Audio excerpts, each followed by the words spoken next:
Job లేక ఇబ్బంది పడుతున్నారా? అయితే మెడికల్ కోడింగ్ మీకు మంచి ఆప్షన్. వెంటనే కాల్ చేసి కోర్సులో జాయిన్ అవ్వండి.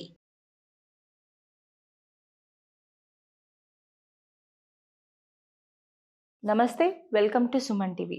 నేను doctor Anuhya, internationally certified happiness and mindfulness coach and certified mindfulness instructor for teenagers and young adults. ఇవాళ మనం ఒక చాలా ఇంపార్టెంట్ టాపిక్ మాట్లాడుకుందాం. అదేంటి అంటే, మీరు ముఖ్యంగా తల్లులు, మీరు మీ పిల్లలకి రోల్ మోడల్ లాగా ఎలా ఉండొచ్చు? మనలో చాలామంది పిల్లలకి నువ్వు ఆ పని చేయొద్దు, ఈ పని చేయొద్దు, నువ్వు అలా ఉండాలి, ఇలా ఉండాలి అని చాలా ఇన్స్ట్రక్షన్స్ ఇస్తూనే ఉంటాం. అవునా కాదా? అండ్ ఎస్పెషల్లీ తల్లులుగా అయితే ఇంకా చాలా ఇన్స్ట్రక్షన్స్ చేస్తూనే ఉంటాం. మనం చెప్తూనే ఉంటాం కానీ పిల్లలు వాటి ఫాలో అవ్వరు.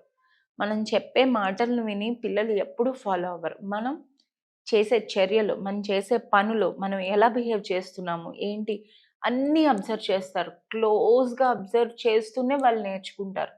మీరు ఇంట్లో వాళ్ళతో ఎలా బిహేవ్ చేస్తున్నారు, బయట వారితో ఎలా బిహేవ్ చేస్తున్నారు, మీ ఇంటికి వచ్చి పని చేయడానికి వచ్చిన వారితో ఎలా బిహేవ్ చేస్తున్నారు, వాళ్ళ ప్రవర్తన కూడా బయట అలాగే ఉంటుంది. ఎందుకంటే వాళ్ళ దృష్టిలో ఏంటి అంటే, మా అమ్మ ఇలా బిహేవ్ చేస్తుందంటే నేను కూడా బిహేవ్ చేయొచ్చు.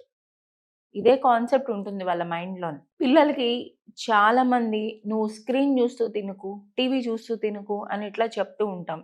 ఇదే ప్రశ్న నేను మీకు అడుగుతున్నాను. మీలో ఎంతమంది తల్లులు యూట్యూబ్ వీడియోలు చూడకుండా, సోషల్ మీడియాలో లేకుండా, నెట్‌ఫ్లిక్స్, ప్రైమ్‌లు ఏదో టీవీ సీరియల్‌లు చూడకుండా భోజనాలు చేస్తున్నారు? మనం ఫాలో అవ్వం గానీ, మనం పిల్లలతోని అది చేయించాలి అనుకుంటాం. అక్కడే పెద్ద మిస్టేక్.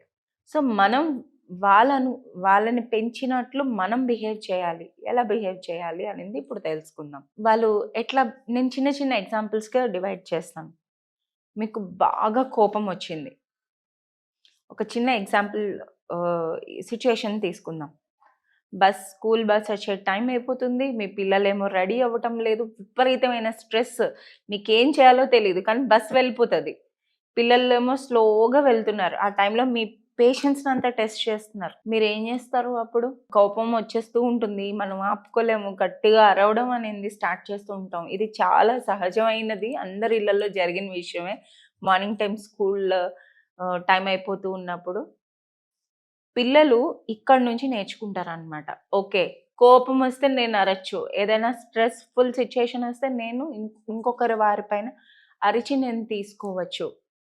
ఈ విధంగా వాళ్ళు చూసి నేర్చుకుంటారు. అదే మీరు అట్లా కాకుండాను వాళ్ళకి టైం వాల్యూ అనేది నేర్పించడానికి ట్రై చేయండి. ఎందుకో క్లియర్‌గా ఎక్స్‌ప్లెయిన్ చేయండి. కొంచెం ఓపిక తెచ్చుకొని పేషెన్స్‌గా ఆ టైంకి మీరు కోపం బయటికి తెచ్చుకోకుండా మీరొక పాజ్ అనేది తీసుకోవాలి. పాజ్ తీసుకొని ప్రేమగా బస్ టైం అయిపోతుంది, అది నెమ్మదిగా మాట్లాడటం అనేది అలవాటు చేసుకున్నట్టయితే కాలక్రమేణా కొంతకాలం అయినప్పటికీ పిల్లలు గూడా మిమ్మల్ని చూసి అది నేర్చుకుంటారు ఆ బిహేవియర్ అనేది. సెకండ్, ధైర్యంగా ఉండాలి అని ఎక్కువగా చెప్తూ ఉంటాం పిల్లలకి. మీరు ఫేస్ చేసిన సిట్యుయేషన్స్‌లో మీరు ఎంత ధైర్యంగా ఉన్నారు అనేది ఒక్కసారి చెక్ చేసుకోండి. దాన్ని చూసి కూడా పిల్లలు నేర్చుకుంటారు. థర్డ్, మీ కలలు, మీ ప్యాషన్, మీరు ఎలాగా ఆ కలల వెనకట్ల వాటి కోసం ప్రయత్నిస్తున్నారు, అది చూసే మీ పిల్లలు కూడా వాళ్ళు చేయాల్సిన పనులు చేస్తారు. మీరెంత ఫోకస్ పెడుతున్నారో చూస్తారు. వాళ్ళు అబ్జర్వ్ చేస్తారు. ప్రతీదీ అబ్జర్వ్ చేస్తారు.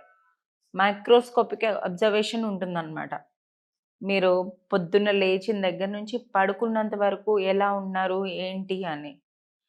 మీరు ఇద్దరు ఒక కపుల్ ఉన్నారంటే వాళ్ళిద్దరూ ఒకరితో ఒకరు ఎట్లా మాట్లాడుకుంటున్నారు, దాన్ని బట్టి కూడా ఉంటుంది. పిల్లలు మాట్లాడే తీరు కూడాను చాలా ఇంపార్టెంట్. సో, మీ పిల్లలు మీ చుట్టూ ఉన్నప్పుడైతే మీరంతా కేర్‌ఫుల్‌గా ఉండాలనమాట. మీరు వాటిలో మాట్లాడే పదాలు కానీ ఏదైనా కూడాను.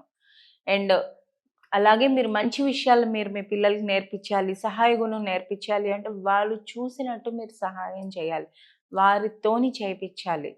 కైండ్‌నెస్, జాలి, దయ, కరుణ ఇట్లాంటివి అందరిలోని ఉండాలి అనుకుంటాం. కానీ చిన్న చిన్న యాక్షన్సే. ఎవరైనా ఇప్పుడు చాలా ఎండలు చాలా వేడిగా ఉంటున్నాయి. ఈ టైంలో ఎవరైనా డెలివరీ బాయ్స్ వాళ్ళు వచ్చినట్టయితే వాళ్ళకొక గ్లాస్ మంచినీళ్ళు అందియడం. ఇట్లాంటివన్నీ చేయటం వల్ల బయట గార్డెన్‌లోని ఒక చిన్నది ఇంట్లో వాటర్ పెట్టడం. బర్డ్స్ వచ్చి నీళ్ళు తాగుతాయి. ఇవన్నీ చాలా చిన్న చిన్న విషయాలు. కానీ మనం చేసిన యాక్ట్స్, మనం చేసిన పనుల నుంచే వాళ్ళు కూడాను ఎదుట మనిషి పట్ల జాలి, దయ, కరుణ అనేవి ఉండాలి అని నేర్చుకుంటారు. పెద్ద పెద్దవి అక్కర్లేదు, చిన్న చిన్న పనులే. ఎంత సహాయం చేస్తున్నారు ఇద్దరు కూడా. మీరు ఇంట్లోని ఇప్పుడు రూమ్ నీట్గా పెట్టు అని చెప్పి మనమే ఎక్కడ తీసిన వస్తువులు అక్కడ పెట్టకుండా మనం పిల్లలకి ఎక్కడ తీసినవి అక్కడ పెట్టాలి అని చెప్తూ ఉంటే వాళ్ళు ఫాలో అవ్వరు కదండి. సో ఖచ్చితంగా అది ఫాలో అవుతూ ఉండాలి. మనం ఏం చెప్తామో మనం మాట తప్పకుండా మనం చేస్తూ ఉండాలి. మనల్ని చూసే పిల్లలు నేర్చుకుంటారనమాట. ఇది చాలా ముఖ్యమైనది. సో ఇవాళ నుంచి మీరు చెప్తున్నది మీరు ఫాలో అవుతున్నారా లేదా అనేది ఒక్కసారి గమనించుకోండి. ఎప్పుడైతే మీరు చెప్పింది మీరు ఫాలో అవుతారో మీ పిల్లలు కూడా మీరు చెప్పిన మాట వినడం అనేది చేస్తారు. Thank you.